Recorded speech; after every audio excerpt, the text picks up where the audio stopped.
What the hell is even that? Make sure y'all stay on point with The Puncher's Point.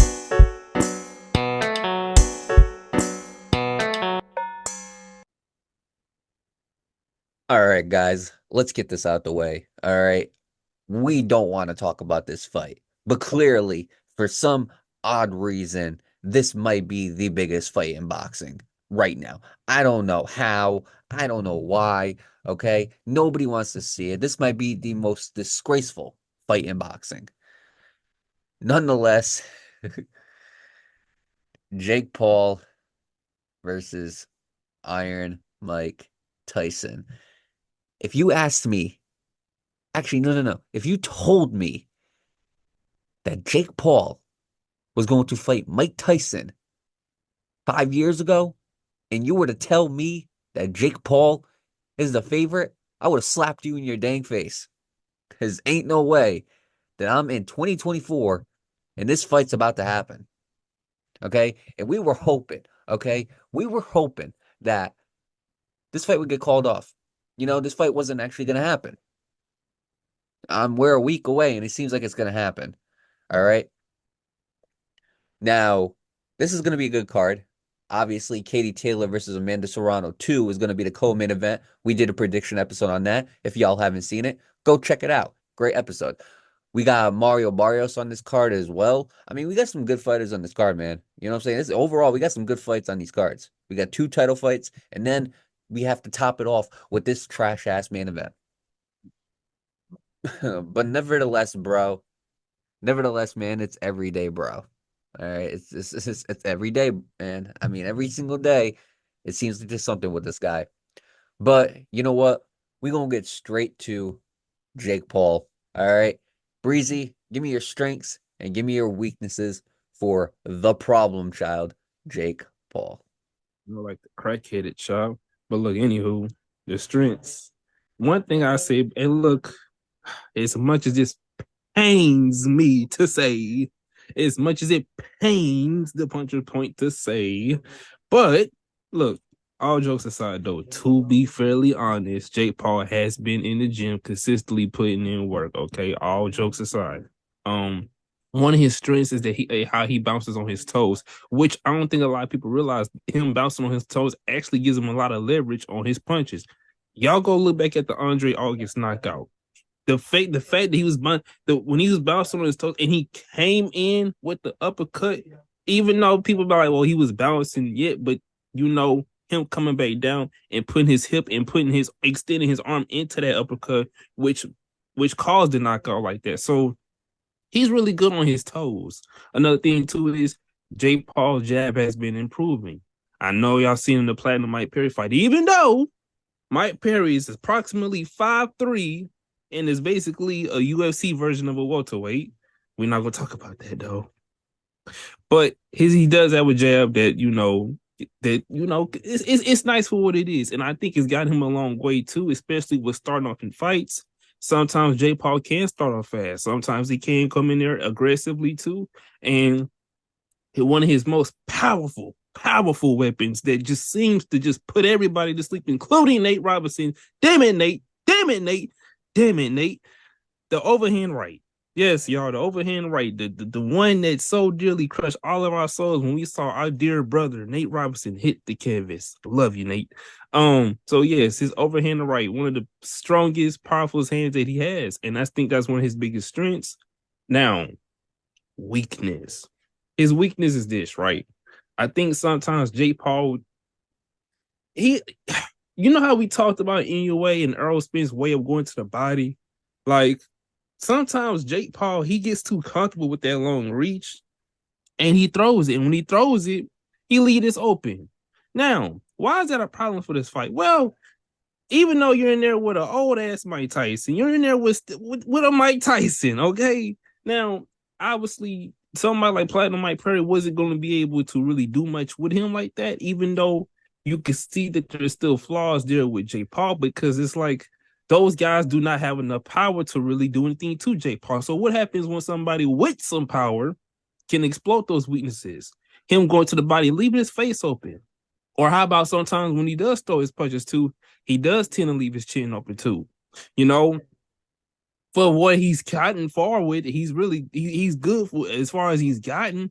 But of course, there's still flaws, and because there's still flaws, there's the reason why we have this piss poor matchmaking that he calls legendary. But nevertheless, that's my breakdown of Jake Paul. But other than that, though, he has been training, he has been putting in work. I think his biggest strength is just to go ahead and clear it out the way. Overhand right, his jab, and him bouncing on his toes while throwing those jabs, while throwing those vicious, powerful hooks. His weaknesses is he leaves his face open when he goes to the body, and not only that too, but he keeps his chin up when he throws certain punches, not necessarily leaning back and going back to the guard. Give the strengths and the weaknesses and the overall breakdown of Jake Paul. I do want to let y'all know that Nate Robinson is one of my favorite basketball players of all time. I remember him being on the Knicks, slam dunk champion. I remember him on the Bulls, and I remember that little heat streak he was having on the Bulls and everything like that. Nate Robinson, one of my favorite basketball players. So it killed me to watch Nate Robinson get flatlined by Mike Tyson. Anderson Silva, one of my favorite UFC fighters of all time. It killed me to see Jake Paul get him knocked down.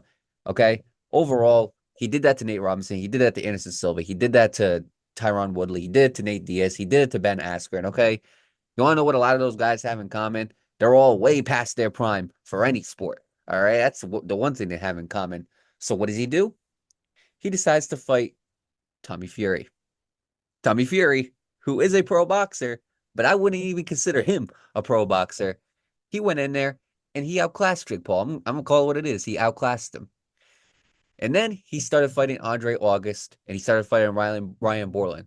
Despite the fact that both of those guys were inactive, and despite the fact that Ryan Borland was middle-aged, all right, I did give him a lot of credit for that. I'm not going to take that away from him.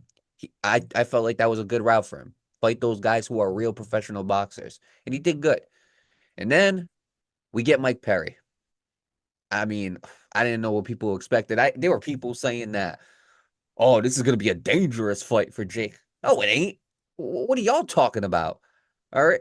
I don't know what y'all talking about, all right, but I didn't think Mike Perry was going to be a dangerous fight at all for Jake. The only person that knows anything about being dangerous is Tank Davis, so I'm going to need them to shut that up, because if there's only one dangerous, it is Javante I'm Dangerous Davis. I'm dangerous.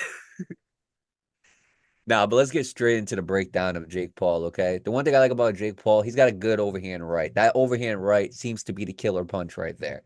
And it's the overhand right that has knocked down and knocked out so many opponents for him.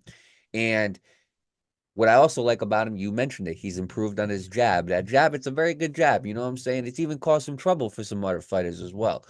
What I also like about Jake Paul is he's constantly moving around. Jake Paul isn't a guy who's just going to sit there like a duck. He is constantly moving around. That's what I respect about him. And I've seen real professional boxers that don't move around like they should. Jake Paul's doing a very good job with moving around the ring. He's constantly moving, and I completely respect that. He's got some decent footwork, nothing too crazy, but it is, I would consider it a strength. And Jake Paul, I've said it before, he is constantly developing. He is constantly growing. He is a completely different fighter than what he was in his first fight against Deji or Anderson Gibb. He is a completely different fighter. Overall, I do think that if we're talking about influencer boxers, he is at the top of that list. He is number one. Now, here's the problem. As far as weaknesses with Jake Paul doesn't like body shots. All right. And Tyron Woodley said it. He said, you need to go to his body, but it's hard to get to his body because he's constantly moving. And sometimes one strength covers up a weakness. And in Jake Paul's case, his weakness is he struggles with body shots a little bit, and he uses his strength of constantly moving to cover that. The other thing with Jake Paul, you mentioned it, he kind of tends to lunge, and when he does, he kind of keeps his face open. The other thing, too, is I think he heavily relies on that right hand, and he has the same combo. I mean, look, say what you want about Tyron Woodley getting knocked out, but he broke down Jake Paul perfectly. He said it's the same combo. He said, jab, go to the body. He waited for the opponent to drop that left hand, and then overhand right, there it goes.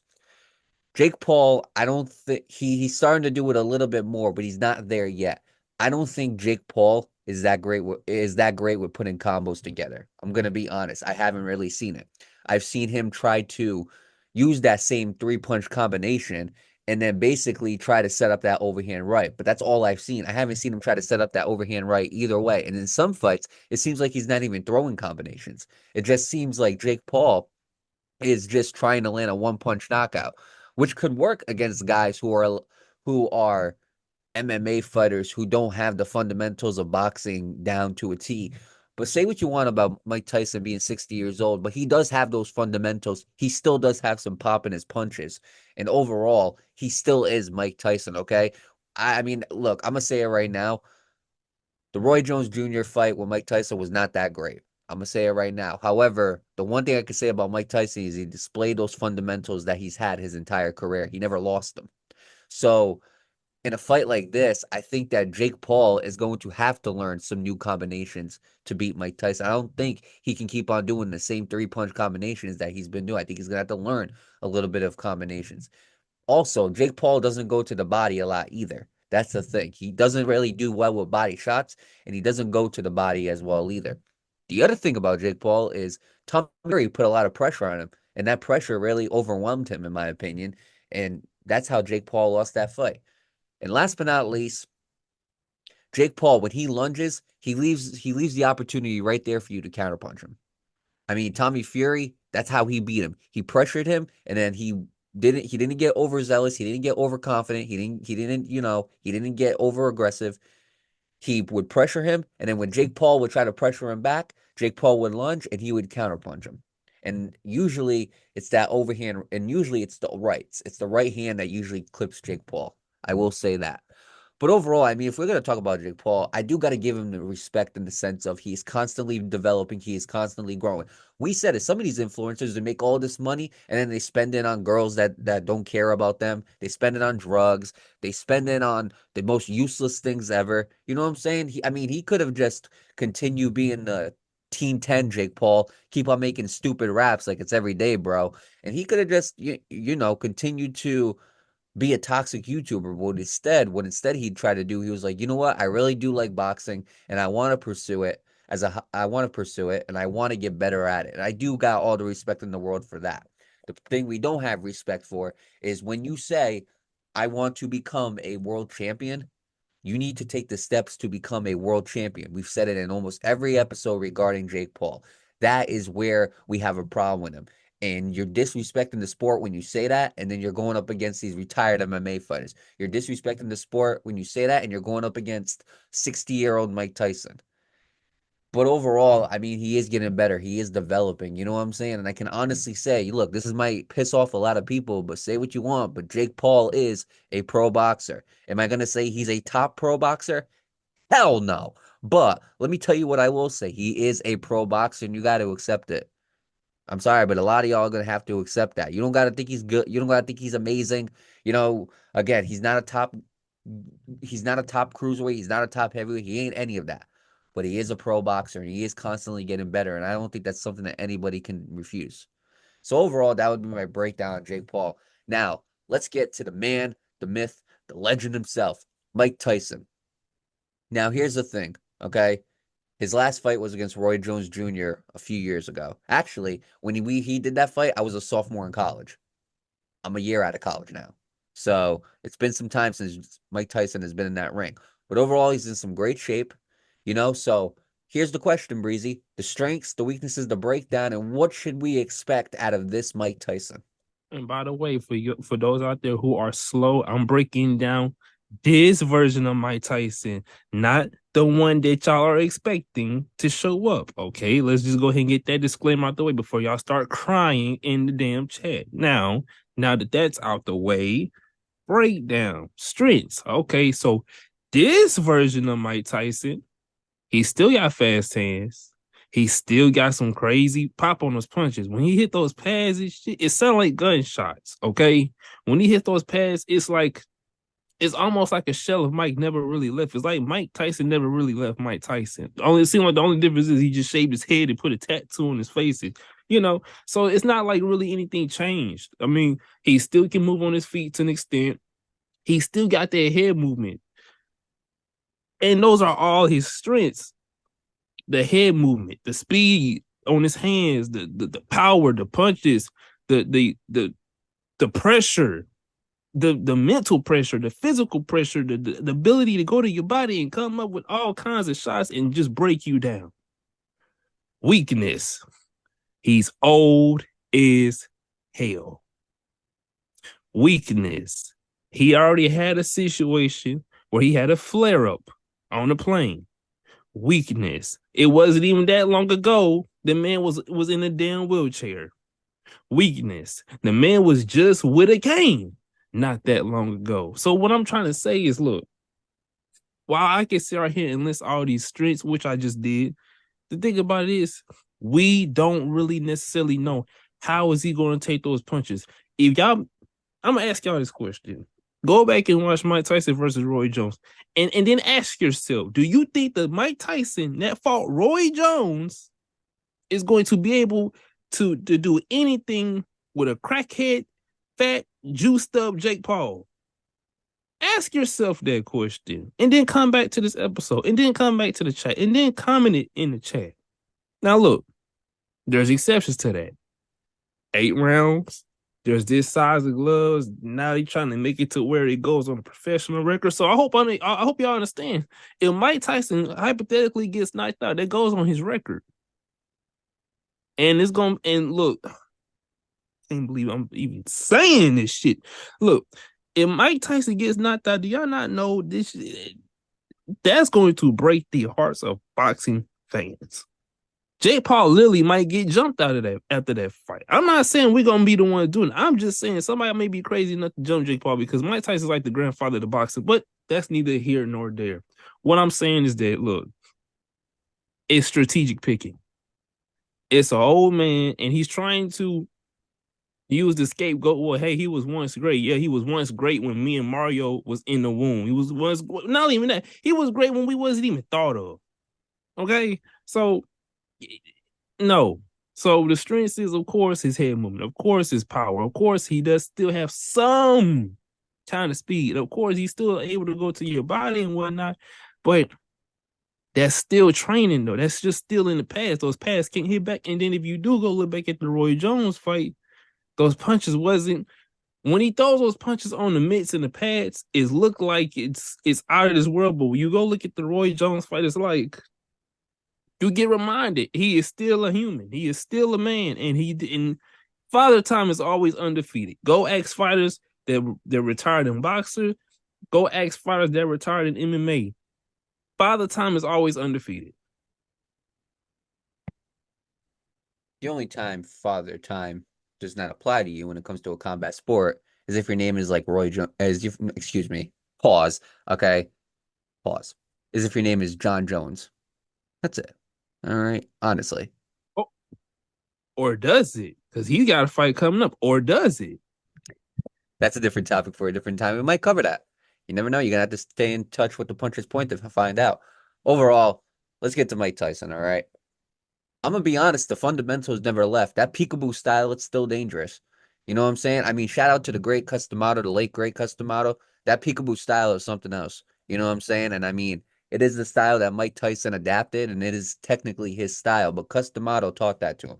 So shout out to Customato for bringing that beautiful style into the boxing world. The peekaboo style is dangerous. You know, and it still is. And you could tell in the Roy Jones Jr. fight, it was still dangerous. Look, for y'all that do not know, Roy Jones Jr. is my favorite fighter of all time. Okay, I cannot rave enough about how great Roy Jones Jr. was in his prime, but not this Roy Jones Jr. Look, Roy, I love you and everything. Please stop this fighting. All right, Roy Jones Jr. is now a host of All the Smoke. Shout out to Roy Jones Jr. for that. You know what I'm saying? Shout out. Please stick to that. Do not come back into the ring. All right, respectfully. Now with Mike Tyson, the fundamentals are still there. That peekaboo style is still there, and that peekaboo style could definitely be a style that can hurt Jake Paul. What I like about him is, I mean, those body punches, say what you want, but those body punches were brutal in that fight. I mean, you could hear them. You know what I'm saying? And I mean, Mike Tyson, when he went down to the inside and he went to the body, he kept going to the body. And I got to give him a lot of credit for that, because a lot of boxers, they kind of give up on the body. You know what I'm saying? When they're fighting, they kind of give up on the body because they have to kind of go low, and it's kind of a risk because you can get caught with an uppercut. And a lot of times fighters want to, you know, get that knockout and kind of go up to the head.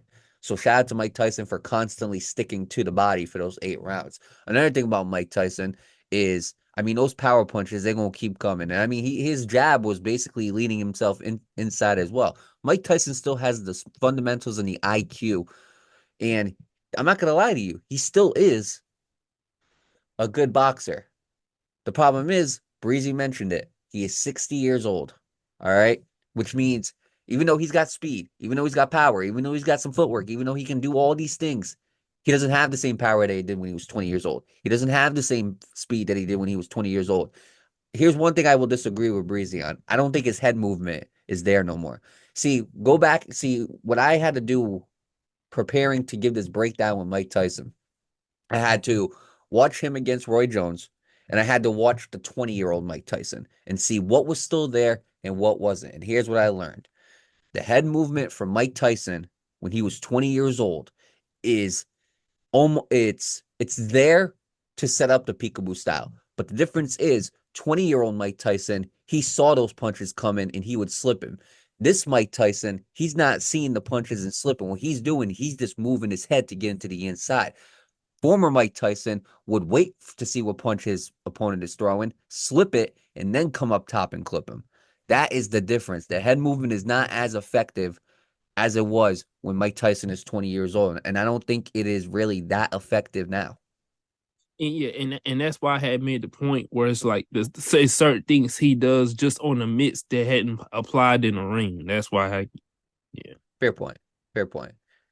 But overall, that head movement, I just don't see it. I don't see, like, he still uses his head movement to get to the inside, but he doesn't use it in an effective way like he did when he was 20, 21, 22 and all that.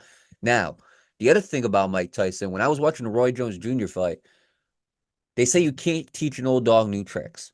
All right. Mike Tyson is the old dog here. You can't teach him new tricks. Go back and watch Mike Tyson versus Evander Holyfield. Go back and watch him versus Lennox Lewis. And you tell me what his weakness was. It was lengthy fighters who could use their jab. It was lengthy fighters who can keep him at bay. That's what Holyfield did. That's what Lennox Lewis did. And that's how they were able to defeat Mike Tyson. They wouldn't let him get to the inside. They would stop him with the jab. When he would try to come in, they would counter. Roy Jones Jr., there were moments where he did the same exact thing. He would hit him with the jab and he would move out the way. He would hit him with a 2-3 punch combination and slip out. He wouldn't let Mike Tyson do his work on the inside. There were some moments where Roy Jones would just hit him with one jab and then back up. What's Mike going to do? He's not, in that specific case, he's not the taller fighter. He's not the more rangier fighter. He's the more stronger fighter. When he gets to the inside, he really did cause trouble for Roy Jones. But when Roy Jones would hit him with that jab, there was nothing he could really do. When he was moving around, that frustrated Mike Tyson because it's been the same thing with Mike Tyson's career. You get a guy who is rangy, who can use his jab, and who can move around like a Lennox Lewis or an Evander Holyfield, that's when problems cause for Mike Tyson. It's as simple as that. And honestly, with Roy Jones Jr., every single time he moved, you could see it frustrate Mike Tyson. The one thing that we have said about Jake Paul is that we respect the fact and the skill that he is able to move around this ring constantly. That could be something that could frustrate Jake Paul. Frustrate Mike Tyson, excuse me. The fact that Jake Paul is able to move around the ring the way he does. The fact that he is able to, land a jab and he's improving on that jab. Remember, those were the weaknesses for Mike Tyson. If you go back and look at them. And it was always a guy who was willing to bring the fight to Mike Tyson. And that is where the question comes in. Will Jake Paul bring the fight to Mike Tyson? That is the question right there. So those strengths for Mike Tyson is the fundamentals are still there. He's still got the pop in his punches that you got to watch out for. He still has the speed. He can still get to the inside. And his footwork's pretty good. The weaknesses is it's the same weaknesses that they were when he was going up against the great world champions that had the range and had the jab. The jab has always been a problem for him. Aggressive fighters have always been a problem for him when they have the range, when you can keep him at bay. The fighters who can move around, those were the guys who could always bother him. And on top of that, Mike Tyson doesn't nearly have the same endurance that he did when he was like 20 to 25 years old. Not nearly the same amount of endurance. So if he's going to go these 8 rounds with Jake Paul, he needs to be ready to go those 8 rounds with Jake Paul. Because I'm going to say this right now, Breezy, 16 minutes in that ring could feel like 160 for Mike Tyson. So he's got to make sure that he's willing to pace himself in this fight, and he's willing to go these 16-minute rounds. Now, let's get straight into the betting odds. All right. So for the betting odds of this fight, Mike Tyson, Jake Paul betting odds. Here we go. DraftKings we're using today. Like I said, Jake Paul is the favorite in this fight. Can't believe I'm saying that. Can't believe I'm saying this fight's actually happening. Jake Paul is a minus 275 favorite, while Jake Paul is a minus 275 favorite, while Mike Tyson is a plus 210 underdog. Tyson is a plus 350 underdog to win by knockout, and Jake Paul is a plus 115 to get the finish. So, yeah, we got Jake Paul, who has the highest odds to get a knockout against Mike Tyson. So, with that being said, Breezy, Jake Paul, Mike Tyson, are you going with the favorite? Are you going with the favorable outcome? Tell me what you got, man. Oh man, it's so crazy because it's like you don't want to be wrong, but it's like you also can't be too sure. So this is what I'm gonna do. Oh my god. I hope y'all don't get mad. And I don't want to see no comments of y'all trying to revoke my black card. Don't let's not do that, okay? Um why do I low-key see J Paul winning by split decision? I don't think Mike Tyson gonna be able to really be able to put no speed on J Paul that he can't really get out of. Now him as far as him feeling those punches, they take those punches and power punches, that's a whole different story. I think if Mike Tyson hit him the right way in the right time, Jake Paul might doodle on himself. But that's a huge but. Okay. So I think Jake Paul's going to play it safe. I think this whole thing for him to build up this fight was to knock out Mike Tyson, but it's hard for me to say that he does that. I think he's aware of who he's in the ring with. I think he's still aware that this is still Mike Tyson. And so I believe that he's going to go in there. He's going to play it safe. He's going to try to do what all the other fighters did to beat Mike Tyson. And that's what? Range, distance, jab. And I think what he's going to do, he's going to try to play. He's going to run around. He's going to get in the middle and he's going inside. Now, look, there's going to be times where Mike Tyson does catch Jake Paul. And it's going to look like he hurt Jake Paul. And the crowd's going to go crazy. And like, Mike is back. Mike is back. And then Jake Paul going to go in there. Do. 1, 2, 3, back up, jab, range. And I think that's going to go on the whole night. Give me Jake Paul by split decision. And probably the worst fight of the year. The worst fight of the decade. By yours truly, Breezy. Man, give me Mike Tyson by split decision. You think, I said it before, I'm taking the bias here. This is the only fight that I will be biased for. I'm not picking Jake Paul to win this fight. I don't care what my IQ says. We're tossing all that out the way. Y'all can call me a casual all you like. I don't care. Mike Tyson's split decision. All right. And let me tell you how I feel like it's going to happen. All right. Mike Tyson's going to go in the first 10 seconds and whoop his ass. No, I'm joking. I wish. No. What's going to happen is I believe what Breezy said is correct. Jake Paul is going to use his range to try to win this fight. However, the one thing that I am banking on is Mike Tyson's fight IQ. It's one of the best fight IQs, I think, in boxing history. And I think he still has that IQ. I mean, we constantly see him training fighters. We've seen how he was able to train Francis Ngannou during that Tyson Fury fight. We see how he was able to use his IQ and help Francis.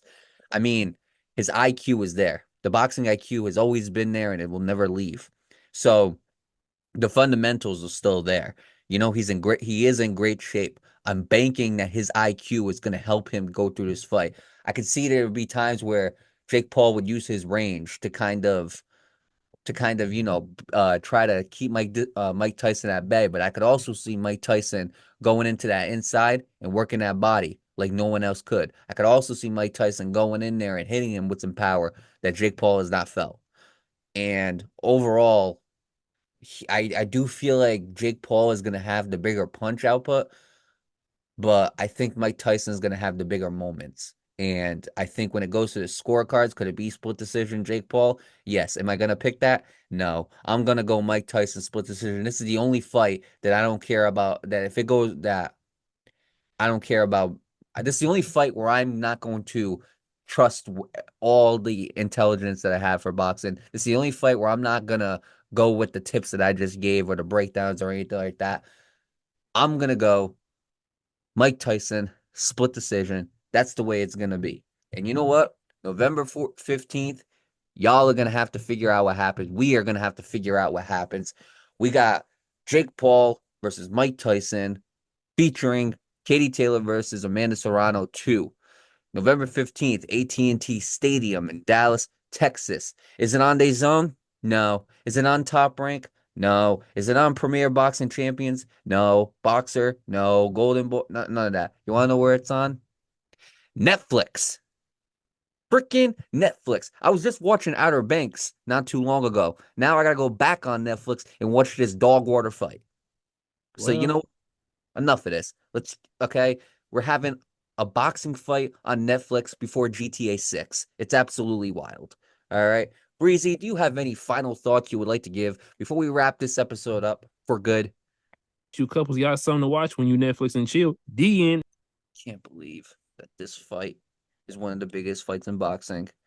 It's going to make these two dudes a boatload of money. And it's probably the most disgraceful fight in boxing history. And I can't believe Mike Tyson's a part of it. It's mind-boggling.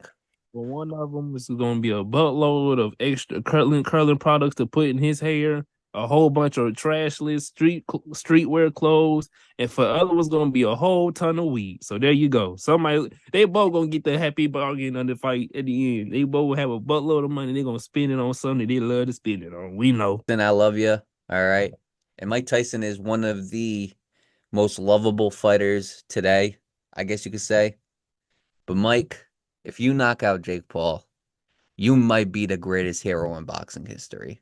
You might be the greatest hero in boxing history if you just knock out Jake Paul. So you know what, Mike? I'm begging you, okay? For just this one fight.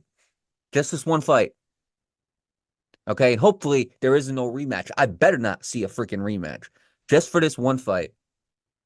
Please turn back into 21-year-old Mike. For all of us. Please. With that being said, overall, at the end of the fight, I hope both fighters are safe. You know, I hope both of them can go back to their loving families, all that type of stuff. With that being said, though, November 15th, we already mentioned everything. Mike Tyson versus Jake Paul, unfortunately. Y'all gonna have to check it out. And when you're done checking it out, come right back here to the Puncher's Point so you can get our post-fight breakdown analysis. With that being said, make sure y'all stay on point with the Puncher's Point. What's good, y'all? Y'all know what it is. It's the Purchase Point. We live every week. Make sure y'all tune in with us. Make sure y'all like, comment, subscribe. And y'all already know what to do. Make sure y'all stay on point with the Puncher's Point.